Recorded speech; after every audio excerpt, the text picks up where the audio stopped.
Hi hello అండి, welcome to middle class family travel and general talks. ఈ వీడియోలో గంగా నది బోట్ రైడింగ్, గంగా హారతి గురించి పూర్తి ఇన్ఫర్మేషన్ చెప్తాను.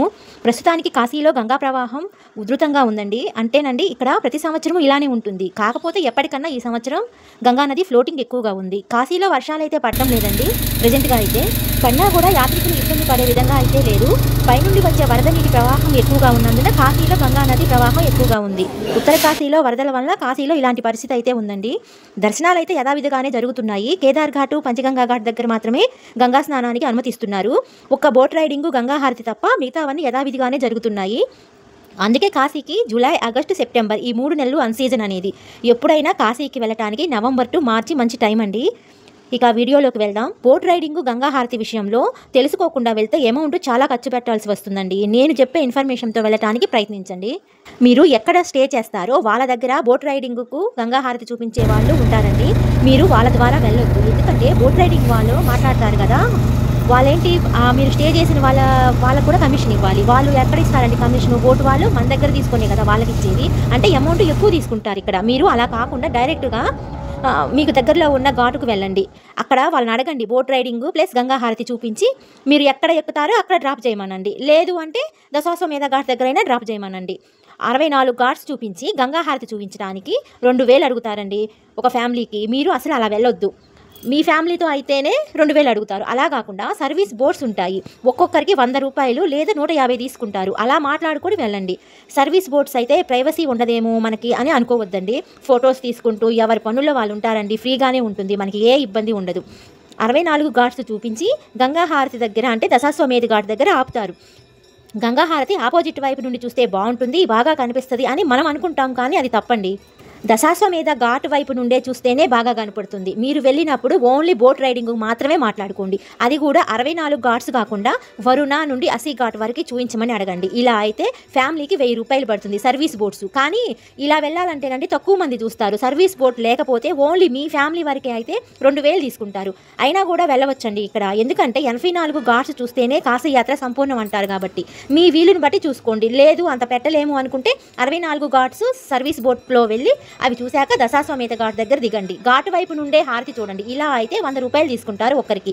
64 ఘాట్స్ చూశాక గంగా హారతి కూడా బోట్లో ఉండి చూడాలనుకుంటే మాత్రం 150 రూపాయలు తీసుకుంటారు ఒక్కరికి. సర్వీస్ బోట్ అయితే మీకు ఎలా అయితే అలా వెళ్ళండి.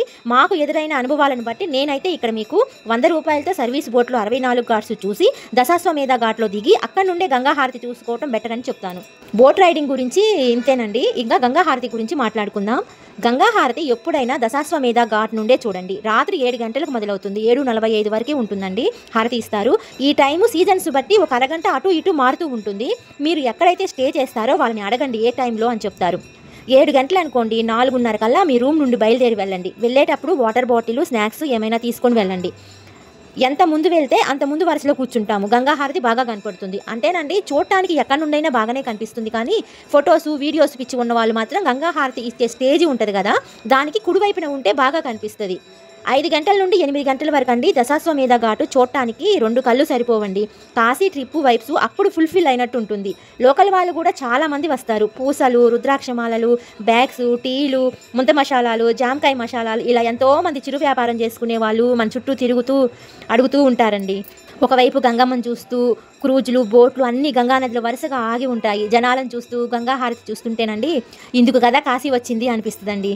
ఇక్కడ మీరు కూడా గంగా హారతి చూడండి.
మీరు కాశీలో ఎన్ని రోజులు ఉంటారో అన్ని రోజులు గంగా హారతిని చూడటానికి ప్రయత్నించండి. ఇక్కడ ఇంకొక విషయం అండి, గంగా హారతి ఇచ్చే సమయంలో హారతి ఇచ్చే పూజారులు ఉంటారు కదా, సేమ్ వాళ్ళ డ్రెస్సెస్ లాగానే వేసుకొని హారతి ఇస్తున్నట్లు ప్లేట్లో కర్పూరం వెలిగించుకొని మన దగ్గరికి వస్తారు దక్షిణ వేయమని. నిజం పూజారులు అసలు అలా రారండి, డబ్బుల కోసం వేషం వేసుకొని అలా వస్తారు. మీరు మోసపోవద్దు, ఇక్కడ వాళ్ళకి ఏమి దక్షిణ ఏమి వేయొద్దు. గంగా హారతి చూసుకొని వచ్చేటప్పుడు షాపింగ్ చేసుకోండి. ఇక్కడ ఐటమ్స్ అన్నీ చాలా బాగుంటాయి. దేవుడి ఫొటోస్కి వేసే దండలు, వాకిలికి తగిలించుకునే దండలు చాలా తక్కువ ధరకు ఉంటాయండి. ఇంట్రెస్ట్ ఉన్న వాళ్ళు తీసుకోండి. మేము కాశీలో చేసిన షాపింగ్ మొత్తం ఒక వీడియోలో చూపిస్తాను. రేట్స్ ఎలా ఉంటాయి, ఏంటి, ఎక్కడ తక్కువ, ఇవన్నీ చెప్తానండి ఆ వీడియోలో. గంగా హారతి గురించి, బోట్ రైడింగ్ గురించి ఇంతేనండి ఇన్ఫర్మేషను. నెక్స్ట్ వీడియోలో కలుసుకుందామండి. ఉంటానండి మరి.